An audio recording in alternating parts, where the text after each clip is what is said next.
everyone, and welcome back to our story about the giant who became a saint. Let's listen now to hear more about how Offero starts his biggest adventure. Chapter 2. In Search of the Greatest King. Next morning at daybreak, Offero set out across the hills to seek his king. For months he walked from one proud palace to another, and past the miles of poor men's houses in between. Many a fine, glittering court he saw, and many a king. But none of them was the one for whom he searched. For no matter how broad their kingdoms might be, they were all afraid of some king beyond, who had more men or more ships than they. But Offero kept on, undismayed, and after a year and a day he came to the king whom the others feared. When Offero saw the mighty look of this king, his heart thumped with joy. "At last," thought he, "I have found the greatest king of all." For when the courtiers spoke of war, this king did not cringe as the others had, but raised his head more majestically than before. So Offero went towering down the hall and bent his huge height before the throne. "O king," he cried, "behold your servant Offero." The king's eyes gleamed, for proud and powerful as he was, with a giant like this, his name would be more terrible still. "Rise, Offero," he said. "The king accepts your service.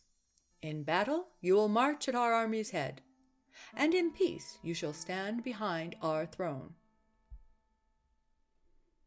But when Offero marched before the king's army, wars ceased. For the very sight of him, the enemy scurried away as fast and far as their legs would go.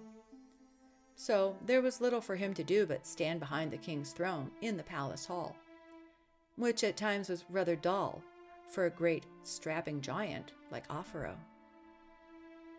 But he would remind himself, "I am serving the greatest king of all, the only one who is unafraid." But then he would straighten his big, stiff shoulders and look as proud and fierce as should the servant of such a king.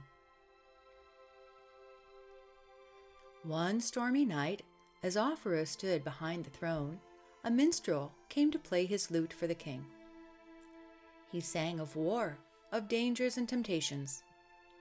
Offero stood drinking in the music and the story with all of his heart.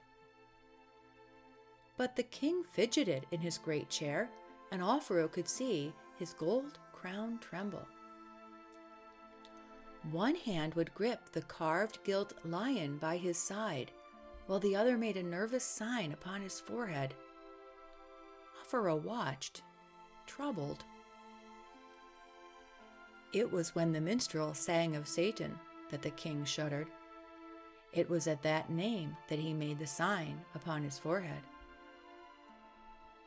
When the minstrel was done, and the courtiers had taken their leave, Offero knelt before the throne. "O king," he cried, "why did you shake at Satan's name? You who are afraid of no one?" The king smiled sadly. "Ah, Offero," he said, "the mightiest monarch of the earth must fear Satan, for he is more powerful than any king among us, and only that sign of the cross can save us from him." Offero sprang up, his huge shadow darkening the throne. "Then you are not the greatest king?" he thundered. "Farewell. I go to serve him whom you fear, King Satan." And like a cyclone, Offero was gone through the palace gate. Something tells me that Offero isn't going to be happy when he finds the next king he's searching for.